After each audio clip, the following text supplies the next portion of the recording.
जय माता दी दोस्तों, आप सभी को हमारे चैनल शर्मा ऑफिशियल भक्ति में स्वागत है और हमारी तरफ से हर छठ व्रत की हार्दिक शुभकामनाएं।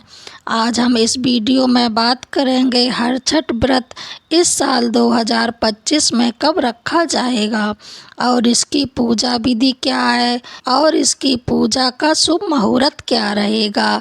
हर छठ व्रत की पूजन सामग्री क्या है और इसकी संपूर्ण पूजा विधि क्या है, व्रत कथा कौन सी है, साथ ही जानेंगे हर छठ व्रत के नियम क्या हैं और इस दिन आपको क्या खाना चाहिए और क्या नहीं खाना चाहिए और क्या चीज़ आपको भूलकर भी नहीं खानी चाहिए, अन्यथा आपका व्रत खंडित हो सकता है। चीज़ों की जानकारी आपको यहाँ प्राप्त होगी। दोस्तों, हर छठ का त्यौहार भाद्र पक्ष माह के कृष्ण पक्ष की षष्ठी तिथि को मनाया जाता है। छठ लही छठ के नाम से भी जाना जाता है। यह व्रत पुत्रवती स्त्रियां अपने पुत्र की लंबी आयु के लिए करती हैं।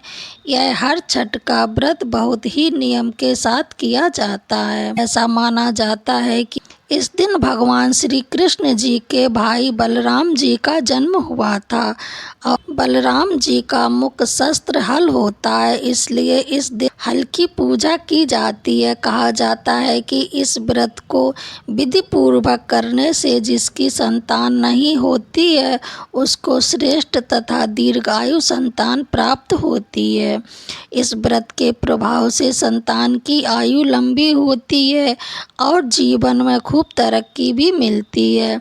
दोस्तों, इस व्रत का पालन करने वाली महिलाएं इस दिन हल्की जुती हुई कोई भी चीज़ सामग्री अर्थात अनाज, फल व सब्जी नहीं खा सकती हैं, ना ही गाय का दूध, दही व घी खा सकती हैं। इस दिन अनाज का सेवन भी वर्जित होता है। व्रत रखने वाली महिलाओं को वृक्ष पर लगे हुए फल ही खाने की अनुमति होती है। इस दिन बसई के चावल यानी लाल चावल, महुआ, भैंस का दूध व दही आदि चीज खाई जाती है। या जो चीज तालाब में उगती है जैसे सिंघाड़ा, केमुआ का साग, मखाना आदि भी खा सकते हैं। आप केमुआ व नारी का साग भी सेंधा नमक से बनाकर खा सकती हैं और महुआ की चाय बनाकर भी पी सकती हैं। दोस्तों, अब हम बात करेंगे हर छठ व्रत की पूजन सामग्री के बारे में, जो इस प्रकार है। इसके लिए आप हर छठ व्रत का कैलेंडर ले आएं या इसके अलावा आप दीवार पर भी हर छठ माता का चित्र भी बनाकर पूज सकते हैं। इसके अलावा महुआ के पत्ते, छुई डाली यानी कांस की घास, बेर के पत्ते, झरबेरी, परास या महुआ की डाल को किसी गमले में गाड़ लें और फिर इसकी भी पूजा करें। भैंस का दूध व दही, हल्दी, रोली, एपन, पसई के चावल, महुआ, मिट्टी के छोटे छोटे कुल्हड़, 7 प्रकार के अनाज, भुना हुआ चना, धान का लावा, धूप, दीप, घी आदि सामग्री का इस्तेमाल किया जाता है। इस व्रत में पूजा की सभी सामग्रियां 6 की संख्या में होनी चाहिए और इस व्रत में हर छठ की कहानी भी 6 की संख्या में ही सुनी जाती है। इस दिन जल्दी उठकर महुआ की दातून करने के पश्चात स्नान करना चाहिए। तत्पश्चात पूजा में लगने वाली सारी सामग्री एक जगह एकत्रित कर लें और पूजा स्थल को गंगा जल से छिड़क कर शुद्ध कर लें। ध्यान रखें, पूजा होने तक स्त्रियों को निर्जल व्रत ही रखना चाहिए और पूजा करने वाले स्थान को गोबर या मिट्टी से लीप लें या एपन से चौक पूर लें और इसी पर छुई डाली, झरबेली, परास या महुआ की डाल वाला गमला स्थापित कर लें और गोबर से दीवार पर छठ माता का चित्र बना लें या बाजार से हल छठ माता का कैलेंडर लेकर आएं और दीवार पर चिपका लें। तत्पश्चात फिर एक लकड़ी के पाटे पर कलश की स्थापना करें। कलश में स्वास्तिक बना लें और उसके मुख में मौली बांध लें। अब कलश में जल भर लें और कलश में हल्दी, कुमकुम, सिक्का डालकर सुपारी, उसमें 5 आम के पत्ते लगाकर ढक्कन से ढककर अष्टदल कमल बनाकर उसके ऊपर स्थापित कर दें। फिर गौरी गणेश की स्थापना करें। इसके बाद मिट्टी के छोटे छोटे कुल्हड़ को ऐपन से रंगकर 7 अनाज से भर दें और महुआ के पत्ते या दोने में पसई के चावल, महुआ और भैंस का दही रखकर पूजा के पास रखा जाता है। इसके बाद गौरी गणेश का पूजन करें। फिर हरछठ मैया की पूरे विधि विधान के साथ पूजा करें और उन्हें श्रृंगार का सामान चढ़ाएं। फिर छुई डाली और जो छोटे छोटे कुल्हड़ हैं उनकी भी पूजा करनी चाहिए। इसके बाद आप छठ माता का आशीर्वाद लें और बाद में छठ माता की आरती करें। हल छठ माता की कथा सुने और आरती करने के बाद वहीं बैठकर महुआ के पत्ते पर महुआ का फल, पसई के चावल व भैंस का दही रखकर खाया जाता है। आइए अब जानते हैं हरछठ का व्रत इस साल 2025 में कब रखा जाएगा या फिर मनाया जाएगा। इस दिन भद्रा व राहु काल का समय क्या रहने वाला है, यह भी जान लेते हैं। आपको बता दें कि भद्रा काल महीने के कृष्ण पक्ष की षष्ठी तिथि की शुरुआत 14 अगस्त 2025 की सुबह 4:23 पर होगी और भद्रा पक्ष माह के कृष्ण पक्ष की षष्ठी तिथि की समापन 15 अगस्त 2025 की दोपहर 2:02 पर हो जाएगी। ऐसे में हरछठ व्रत 14 अगस्त 2025 दिन गुरुवार को ही मनाया जाएगा और इस दिन सूर्योदय का समय सुबह 5:50 पर होगा और सूर्य अस्त का समय शाम 7:01 पर होगा।